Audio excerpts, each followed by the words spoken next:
হলফনামায় এনসিপির আহ্বায়ক নাহিদ ইসলামের আয় নিয়ে ছড়িয়েছে বিতর্ক। তা নিয়ে ব্যাখ্যাও দিয়েছে তারুণ্য নির্ভর এই দলটি। তবে জুলাই অভ্যুত্থানের পর থেকে এনসিপির অন্যান্য নেতাদের আয় বাড়লেও কমেছে দলটির কুমিল্লা ৪ আসনের প্রার্থী হাসনাত আব্দুল্লাহর, এমনটাই দাবি করেছেন তিনি। এই অবস্থায় আল্লাহকে সাক্ষী রেখে জনগণের উদ্দেশ্যে একটি বার্তাও দিয়েছেন হাসনাত আব্দুল্লাহ। বিস্তারিত জানাচ্ছেন শেখ ফরিদ।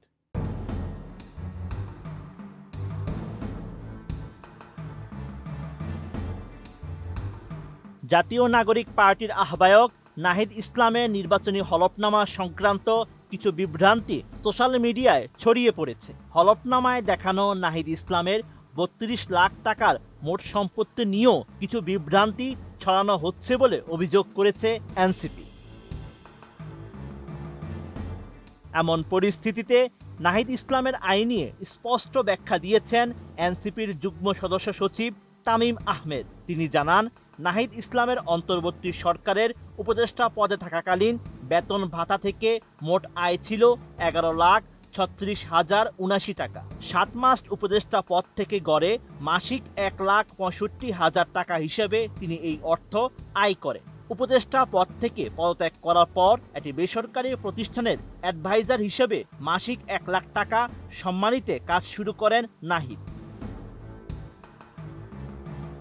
এদিকে কুমিল্লা ৪ আসনে এনসিপির প্রার্থী ও দলটির দক্ষিণাঞ্চলের মুখ্য সংগঠক হাসনাত আব্দুল্লাহ জানিয়েছেন, আল্লাহকে সাক্ষী রেখে বলছি, গত ১৪ মাসে ১ কাপ চায়ের টাকাও দুর্নীতি করিনি। নির্বাচিত হলে একটি টাকাও দুর্নীতি হবে না। হলফনামায় যে সম্পদ আছে এর বাইরে কোনো সম্পদ তার থাকবে না। সরকার থেকে কোনো ট্যাক্স ফ্রি গাড়ি নেব না। সংসদের বেতনের বাইরে তিনি কোনো সুযোগ সুবিধা নেবেন না।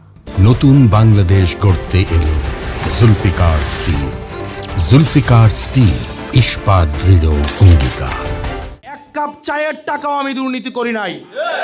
সারা বাংলাদেশকে সাক্ষী রেখে বলতে পারবো, একজন এসে আমার সামনে বলতে পারবে না কারো পকেট থেকে, কারো কোনো ব্যক্তি থেকে ১ কাপ চায়ের টাকাও আমি দুর্নীতি করেছি। এখানে যতগুলো মানুষ আসে আমি বিশ্বাস করি তারা বৈষয়িক স্বার্থের ঊর্ধ্বে। জনগণের উদ্দেশ্যে এনসিপির এই নেতা আরো জানান, তিনি যে ঘোষণা দিয়েছেন সেই ঘোষণার বাস্তবায়ন করবেন, কিন্তু তার প্রতিপক্ষের ঋণ, তাদের অর্থ, তাদের হলফনামা আপনারা দেখেন। তাদের আশপাশে কারা থাকে? মাদক ব্যবসায়ী, মাদকের ডিলার, মাটি খেকো, চাঁদাবাজ, সন্ত্রাসী এবং দুর্নীতিবাজ দখলবাজরা।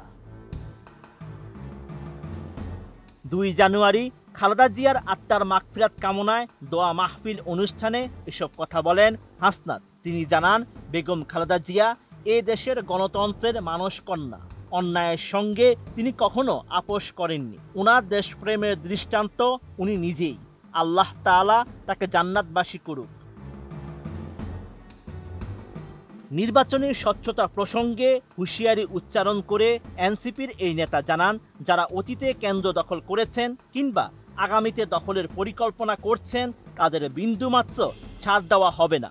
আইন শৃঙ্খলা বাহিনীর শক্তি ব্যবহার করে যারা নির্বাচনকে প্রভাবিত করার চেষ্টা করছেন তাদের বিরুদ্ধে কঠোর প্রতিরোধের ঘোষণা দেন তিনি।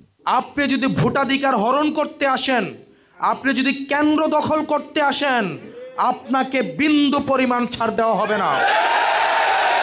প্রশাসন দিয়ে, পুলিশ দিয়ে, অর্থ দিয়ে, ক্যাডার দিয়ে নির্বাচন ম্যানিপুলেট করার চেষ্টা আপনারা যারা করছেন, আপনারা যারা ভাবছেন নির্বাচন হচ্ছেন আপনার ঋণ খেলাপির ঋণ পরিশোধ করার একটা উপলক্ষ, আপনারা যারা ভাবছেন যে নির্বাচনের পরে আপনাদের যে ব্যাংকে যে ঋণগুলো রয়েছে দেবিদ্বারের এই উন্নয়নের টাকা মেরে দিয়ে সেই ঋণ আপনারা পরিশোধ করবেন, নির্বাচনের আগে আপনাদেরকে হুঁশিয়ার করে দিচ্ছি, এই জনগণকে নিয়ে এই ভোটচোরদের বিরুদ্ধে আমাদের অবস্থান থাকবে।